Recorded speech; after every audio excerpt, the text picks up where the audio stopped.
Hai, halo teman-teman pembelajar. Perkenalkan, saya Devila Septianti dari program studi S1 Pendidikan Akuntansi.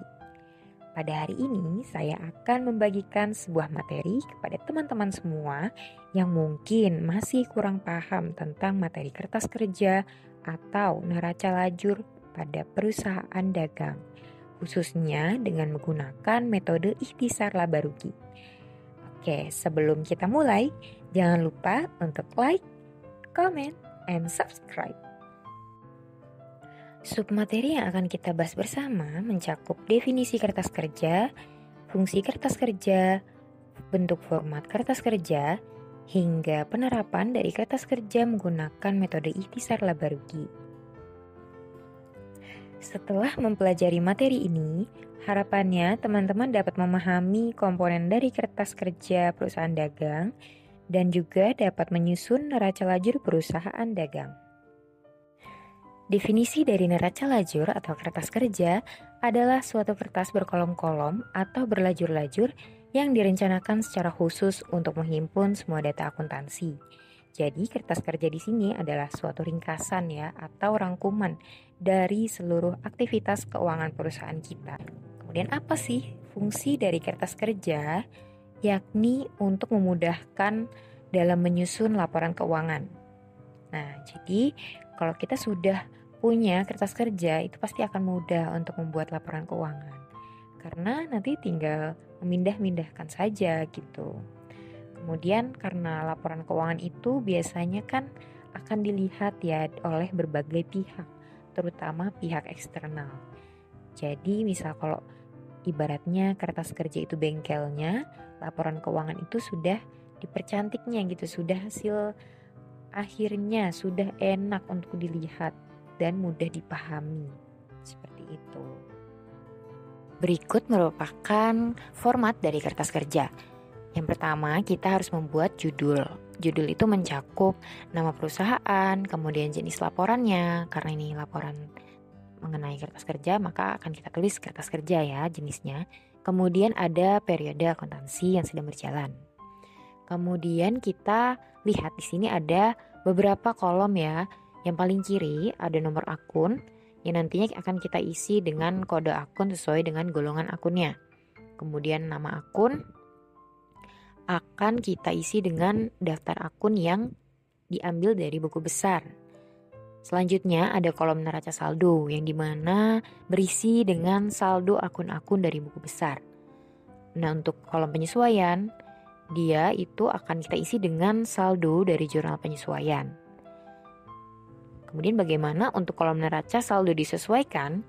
Nah, karena ini namanya neraca saldo disesuaikan, tentunya berasal dari penjumlahan neraca saldo sebelum penyesuaian dengan yang setelah terjadi penyesuaian. Dan nantinya kita akan posisikan di saldo normalnya. Kemudian ada kolom laba rugi, yang dimana akan kita isikan dengan akun-akun yang tergolong akun pendapatan dan juga akun beban. Sedangkan untuk kolom neraca, ini untuk akun-akun yang tergolong akun harta, kewajiban, dan juga ekuitas atau modal. Baik, sekarang coba kita asumsikan bahwa perusahaan kita ini sudah membuat jurnal, sudah membuat buku besar, dan juga jurnal penyesuaian. Nah, karena jurnal penyesuaian itu terdapat dua metode atau dua pendekatan, yaitu ada ikhtisar laba rugi dan juga ada pendekatan harga pokok penjualan, yang tentunya dari pencatatannya saja sudah berbeda ya, maka di kertas kerjanya pun akan berbeda juga.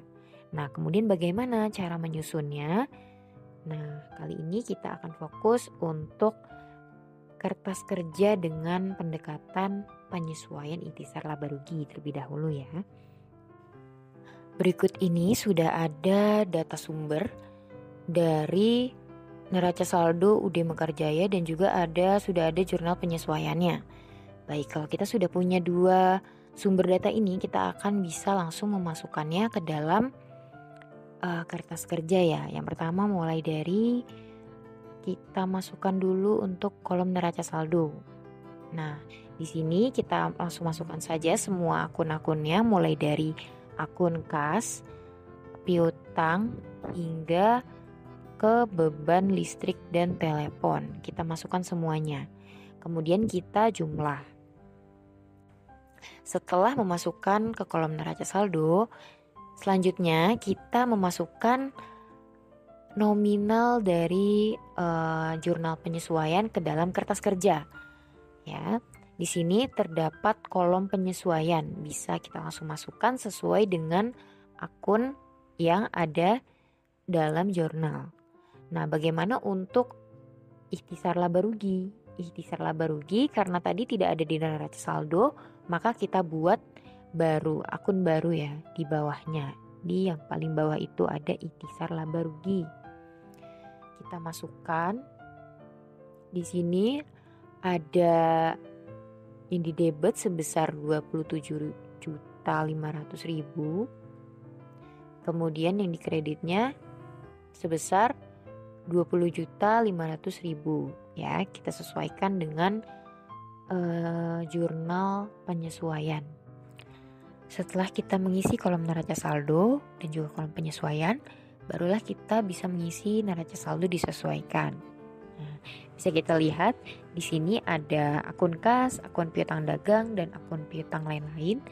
Itu tidak ada terjadi penyesuaian. Maka langsung kita pindahkan saja ya. Jadi semua akun yang tidak terjadi penyesuaian bisa kita langsung pindahkan saja ke dalam neraca saldo disesuaikan. Sesuai dengan saldo normalnya ya. Nah, kemudian bagaimana yang terjadi penyesuaian? Nah, seperti ini ada persediaan barang dagang, kemudian ada akumulasi penyesuaian peralatan, akumulasi penyesuaian kendaraan, utang sewa, dan sampai di utang gaji ya. Nah, itu nanti kita akan perhitungkan. Bagaimana cara menghitungnya? Nah, di sini kita mulai dari persediaan barang dagang. Persediaan barang dagang di kolom neraca saldo ada di debit sebesar 27.500. Kemudian di penyesuaian juga ada yang di debit sebesar 20.500. Nah, itu kita jumlahkan. Kemudian karena di sini di penyesuaian terdapat posisi kredit sebesar 27.500, maka kita kurangkan dengan mendapatkan hasil sebesar 20.500 ya. Kenapa di posisi debit? Karena persediaan barang dagang itu saldo normalnya adalah di posisi debit ya. Jadi kita masukkan ke dalam posisi debit. Selanjutnya ada akumulasi penyusunan peralatan. Ini kita jumlah 4.200 ditambah dengan 2.000 sebesar 6.200 ya, di posisi normalnya yaitu kredit. Nah, untuk sama seperti akumulasi penyusunan kendaraan, kita jumlahkan dan mendapatkan hasil 12.400. Selanjutnya juga sama, utang sewa 18.000 ditambah dengan 3.600 sama dengan 21. Selanjutnya ada beban advertensi. Nah, di sini di kolom neraca saldo itu di debit sebesar 2.000, sedangkan di penyesuaian di kredit sebesar 1.500. Nah, maka ini berarti kita kurangkan. Jadi 2.000 dikurangi 1.500, mendapatkan hasil 500. Posisinya di debit ya, karena beban itu termasuk saldo normalnya adalah di posisi debit ya. Selanjutnya ada lagi beban gaji. Nah, di sini posisinya neraca saldo itu debit sebesar 22.500 dan di penyesuaian sebesar 11.500. Nah, itu berarti kita jumlahkan ya karena sama-sama debit.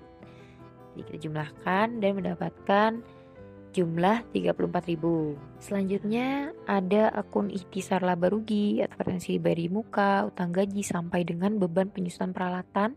Itu karena hanya ada dari jurnal penyesuaian tadi, jadi kita langsung masukkan saja, kita pindahkan ke neraca saldo disesuaikan. Selanjutnya untuk mengisi kolom laba rugi dan juga kolom neraca, kita membutuhkan informasi dari kolom neraca saldo disesuaikan. Jadi untuk kolom neraca saldo dan juga kolom penyesuaian itu tidak perlu kita lihat lagi ya, karena di sini sudah diakumulasikan di dalam neraca saldo disesuaikan. Jadi bisa kita sebagai acuan untuk mengisi kolom laba rugi dan neraca. Nah, sebelumnya sudah saya katakan bahwa pada kolom laba rugi itu akan kita masukkan akun-akun yang tergolong akun-akun pendapatan dan juga beban-beban. Sedangkan untuk kolom neraca kita masukkan untuk akun-akun yang tergolong akun harta, kemudian kewajiban atau utang, dan juga ekuitas atau modal. Jadi kita bisa langsung pindahkan saja sesuai golongan akunnya ya. Setelah sudah kita masukkan semuanya, barulah kita jumlah. Nah, di sini bisa kita lihat kalau di kolom laba rugi lebih besar kreditnya daripada debitnya. Nah, berarti hal ini menunjukkan bahwa perusahaan itu telah laba ya, jadi untung. Kenapa? Karena tadi kan laba rugi itu untuk akun-akun pendapatan juga beban. Nah, pendapatan itu saldo normalnya posisinya adalah kredit, sedangkan beban saldo normalnya adalah debit. Jadi otomatis lebih besar pendapatan ya. Nah, karena pendapatannya lebih besar, jadi perusahaannya mengalami laba atau untung. Nah, berbanding terbalik dengan yang kolom neraca. Kolom neraca di sini lebih besar debitnya daripada kreditnya. Nah, berarti kita dapatkan laba bersihnya sama ya. Laba bersih yang ada di kolom laba rugi dan juga kolom neraca sudah balance. Berikut adalah gambaran dari seluruh kertas kerja ya. Tadi karena dipotong-potong supaya kalian lebih fokus untuk memahami setiap kolomnya. Jadi yang di sini sudah terakumulasi semua bahwa kertas kerja perusahaan dari UD Mekarjaya sudah selesai. Itulah cara untuk menyusun kertas kerja menggunakan pendekatan penyesuaian intisar laba rugi. Semoga video ini dapat bermanfaat. Sekian video kali ini. Wassalamualaikum warahmatullahi wabarakatuh.